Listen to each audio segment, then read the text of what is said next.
आज हम जिस मानव के बारे में बात करने वाले हैं उसका नाम है माई डीपेस्ट सीक्रेट। और इस मानव के बारे में जानने से पहले कुछ इंपॉर्टेंट डिटेल्स हम लोग इसके बारे में जान लेते हैं। जैसे कि इस मानव का जो ऑथर है उनका नाम है हांजा, और जो हांजा है उनका एक इंस्टाग्राम आईडी भी है। तो उनका जो आईडी का लिंक है वो आपको हमारे डिस्क्रिप्शन में मिल जाए, तो आप लोग वहाँ पे जाने के बाद हांजा को आप लोग जरूर से फॉलो कर लेना, और फॉलो करने के बाद उनको बहुत सारा आप लोग प्यार देना, क्योंकि उन्होंने इतना ज़्यादा एक अच्छा सा मानवा लिखा है और इसी वजह से हम लोग आज इस वीडियो को बना पा रहे हैं। तो इस वेबटून का जो जॉनरा है यानी कि जो इसका विषय, तो इसका विषय जो है वो है रोमांस, थ्रिलर और साइकोलॉजी। ये वेबटून आपको जब पहले आप पढ़ेंगे तो आपको ऐसा लगेगा कि ये कितना ज़्यादा स्वीट है, कितना ज़्यादा होलसम है, लेकिन आप जब इसको पढ़ते जाएंगे तब आपको पता चलेगा कि ये कितना ज़्यादा डार्क है, और ये डार्क होता ही जाता है। तो इसीलिए ये मानवा जो है वो बहुत ज़्यादा इंटरेस्टिंग है, और मैंने सोचा कि क्यों ना इस मानवा को आप लोगों के साथ मैं शेयर करूँ। और इसी के साथ चलिए शुरू करते हैं माई डीपेस्ट सीक्रेट का फर्स्ट चैप्टर का एक्सप्लेनेशन। पर उससे पहले बी श्योर कि आपने हमारे चैनल को सब्सक्राइब कर लिया, लाइक कर लिया, और साथ ही साथ एक एक कमेंट ड्रॉप कर दीजिए, क्योंकि ये एल्गोरिथम को बहुत ज़्यादा हेल्प करता है। तो इसी के साथ चलिए आज के वीडियो को हम लोग स्टार्ट करते हैं। तो कहानी एक एमा नाम की लड़की से शुरू होता है। वो रास्ते में जाते हुए किसी से बात कर रही होती है। वो फोन में अपनी असाइनमेंट यानी पढ़ाई से जुड़ा हुआ कामों के बारे में बात कर रही थी, और एमा फोन पे जवाब देती है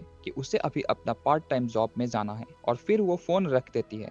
और उसके बाद वो जहाँ पर पार्ट टाइम जॉब करते हैं वहाँ पर जाती है। वैसे मैं आपको एक इम्पोर्टेंट डिटेल यहाँ पे दे देता हूँ कि एमा एक कैफे में काम करती हैं, और वो एक कॉलेज स्टूडेंट है। नेक्स्ट सीन में हम देखते हैं कि वो कैफे के दरवाजे को ओपन करने के बाद अंदर आ जाती है, और उसके बाद वो सबको गुड इवनिंग बोलती है, और सामने से एक लड़का उसे गुड इवनिंग एमा बोलता है।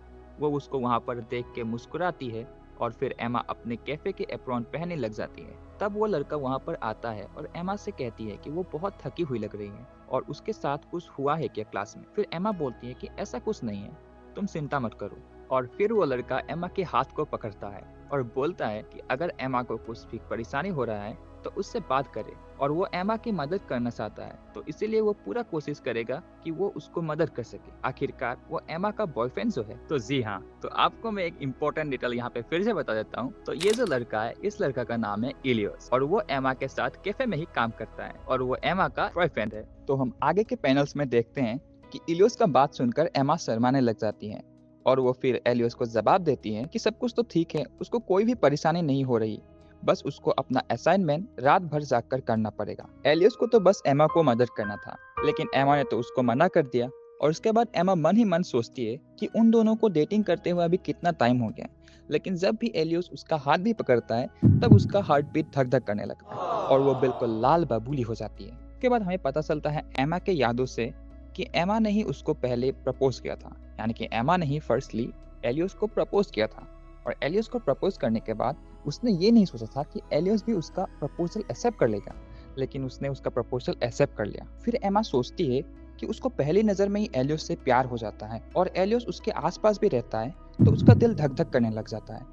तो क्या एलियोस भी ऐसा ही उसके लिए फील करता है? फिर एमा सोचती है कि एलियस कितना सुंदर है, कितना दयालु है, कितना देखभाल करने वाला आदमी है, फिर भी इतना परफेक्ट आदमी उसका बॉयफ्रेंड कैसे बन गया। एमा अपने ख्यालों में डूबी रहती है कि तभी उसको अपने कस्टमर का आवाज आता है, जो कि कब से उसका वेट कर रहा था। और वहाँ पे एमा का जो मैनेजर होता है वो उसको दांत लगाता है कि वो सब दिन अपने ख्यालों में ही क्यों डूबी रहती है। तो नेक्स्ट पैनल में हम लोग देखते हैं कि कुछ टाइम बीत चुका है और अभी ये रात हो चुका है, और रात का वक्त हो जाता है और बारिश भी होता रहता है। तो इसीलिए जो कस्टमर्स होता है तो कस्टमर्स बहुत ज़्यादा कम हो जाता है। तो इसीलिए वहाँ पे एलियोस आता है और एमा से बोलता है कि अभी रात का टाइम हो गया है और ज़्यादातर कस्टमर्स भी नहीं आ रहा है, तो एमा अपने घर जाके अपना असाइनमेंट कंप्लीट कर सकती है। फिर एलियोस एमा से पूछता है कि उसने अम्ब्रेला लाया कि नहीं, और एमा यहाँ पे घबरा जाती है क्योंकि उसने अम्ब्रेला नहीं लाया। फिर एलियोस उसको बोलता है कि चिंता ना करे, क्योंकि उसके पास ऑलरेडी खुद का अम्ब्रेला है, तो वो दोनों उसको शेयर कर सकते हैं। और ये बात सुन के एमा फिर से प्लस करने लग जाती है, यानी कि शर्माने लग जाती है कि वो दोनों अम्ब्रेला शेयर करेंगे एक रोमांटिक मूवी की तरह। उसके बाद उन दोनों का काम खत्म हो जाता है और वो दोनों निकल जाते हैं। और नेक्स्ट पैनल में हम देखते हैं कि एमा को एक बिल्ली मिल जाता है रास्ते के कोने में, और एलियस उससे पूछता है कि क्या उसको कैट्स पसंद है, और एमा उसको बोलता है कि हाँ, उसको कैट्स बहुत पसंद है क्योंकि वो बहुत ज़्यादा क्यूट होते हैं। और ये सुनते ही एलियस एमा से फ्लर्ट करने लग जाता है, ये बोलते हुए कि एमा उससे भी ज़्यादा क्यूट है। और एलियस का बात सुनकर एमा का दिल फिर से धक धक करने लग जाता है। और उसी टाइम में वो जो साइड में बिल्ली होता है, वो बिल्ली एमा के जो जूते होते हैं, जूते पर सुसु कर देता है, और वो देखकर एमा परेशान हो जाती है।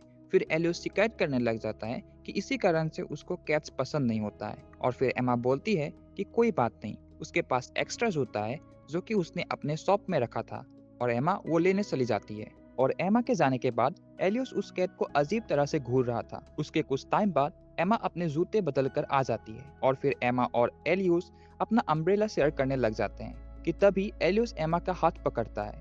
एमा का दिल फिर से धड़कने लग जाता है कि अचानक से एमा नोटिस करती है कि एलियस का हाथ एकदम ठंडा है और ये देखकर वो एलियस से पूछती है कि वो ठीक तो है ना। एलियस थोड़ा सा रुकता है और वो फिर एमा के तरफ फिर से मुस्कुराकर बोलता है कि उसने बस अपने हाथों को धो लिया क्योंकि उसने कैट को पकड़ा हुआ था और इसी वजह से उसका हाथ गंदे हो गए थे। और फिर एमा उस कैट के बारे में पूछती है कि वो कैट अभी कहाँ है और हम लोग एज व्यूअर्स देख पाते हैं कि वो जो कैट होता है वो खून से लथपथ हुआ है, यानी कि उस कैट को किसी ने मार दिया है। और एलियस टॉपिक को चेंज करते हुए एमा को जवाब देता है कि शायद बारिश के कारण वो कैट कहीं और चला गया होगा। और एमा उस कैट के बारे में सोचती है कि वो आशा करती है कि इस कैट को अपना मालिक मिल जाए। और इसी के साथ माय डीपेस्ट सीक्रेट का फर्स्ट चैप्टर खत्म हो जाता है। अगर आप लोग यहाँ तक पहुँच चुके हैं तो बहुत बहुत शुक्रिया कि आप लोगों ने हमारा जो स्टोरी है वो यहाँ तक आप लोगों ने एंजॉय किया। और अगर आप लोगों ने इसको एंजॉय किया तो बी श्योर कि आप लोग फिर से मैं आपको रिक्वेस्ट करता हूँ कि आप लोग एक कमेंट जरूर से दे दीजिए कि आपको ये वीडियो कैसा लग रहा है और हम लोग इस वीडियो को और कैसे इम्प्रूव कर सकें। और इसी के साथ मैं आप सभी को नेक्स्ट चैप्टर में मिलूंगा और तब तक अपना ख्याल रखिए और ऐसे ही अपना सपोर्ट बनाए रखिए।